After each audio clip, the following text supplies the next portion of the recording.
नमो वृंदाय, Radhe Radhe. Channel को देख रहे जितने भी हमारे दर्शक हैं, बड़े बुजुर्ग हैं, सभी को दास का बारंबार प्रणाम।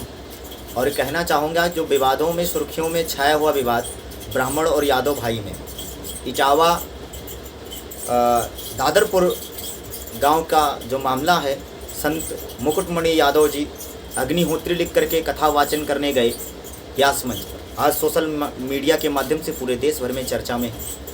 मैं कहना चाहूँगा, यादव भाई लोग कह रहे हैं कि कौन कहता है, बहुत से ऐसे वीडियो हमने देखे तो उसमें सब अपना अपना विचार व्यक्त कर रहे हैं विद्वानजन। तो सब यही कह रहे हैं कि कौन कहता है कि कथा किसी के बाप से पूछ करके किया जाए। अरे भाई, तुम्हारे बाप का भी बाप कह रहा है, आप बाप की बात कर रहे हैं। भगवान तो तुम्हारे बाप का भी बाप है, तुम्हारे बाप के बाप का भी बाप। और स्वयं भगवान ने ही अपनी वाणी में कहा गया है, ब्राह्मणों मुख मासीत बाहु, ब्राह्मण भगवान के मुख हैं। व्यास मंच पर बैठने का अधिकार केवल ब्राह्मण को था, ब्राह्मण को है और ब्राह्मण को ही रहेगा।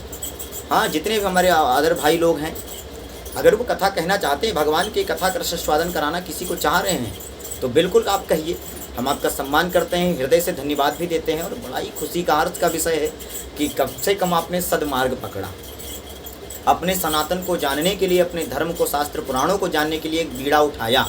और आज से नहीं, आज ही से उठा रखे हैं। बहुत से हमारे भाई लोग कथा करते हैं, कोई विरोध नहीं किया। संत मुकुटमणि जो कथावाचक के नाम पर वहाँ पर इटावा में विवाद जिनके नाम से चल रहा है, उन्होंने कोई ऐसा कृत्य जरूर किया है वहाँ पर जिससे वो आज विवादों में हैं। दोनों पक्ष की मैं गलतियाँ मानता हूँ और वहाँ पर देख करके उसे वहीं शांत करना चाहिए था। इतना फैलाने की आवश्यकता नहीं है। यहाँ पर तो राजनीति की गई है और ये राजनीति हो रही है। इस राजनीति से सभी लोग बचें। सभी लोग आपस में भाई भाई हैं। मनुस्मृति के अनुसार हम पहले मनुष्य हैं और फिर हिंदू हैं और उसके बाद जात पाति में बटे हैं। लेकिन अगर हम शास्त्र पुराणों को मानते हैं, जिनकी कथा को हम करते हैं, तो ब्राह्मण इसलिए पूजनीय क्योंकि ब्राह्मण चंदन लगाता है, तिलक लगाता है, शिखा धारण करता है और प्लस त्रिकाल संध्या करता है। गुरुकुल में बचपन से अपने वेद पुराणों को जानता है, शास्त्रों को जानता है, इसलिए वो कथा मंच पर बैठ करके भगव पूजनीय भी हैं। और गोस्वामी तुलसीदास जी ने लिखा है, पूजहि विप्र सकल गुणहीना। और आगे तो आप जानते ही हैं, अगर हम कहेंगे तो बुरा लगेगा।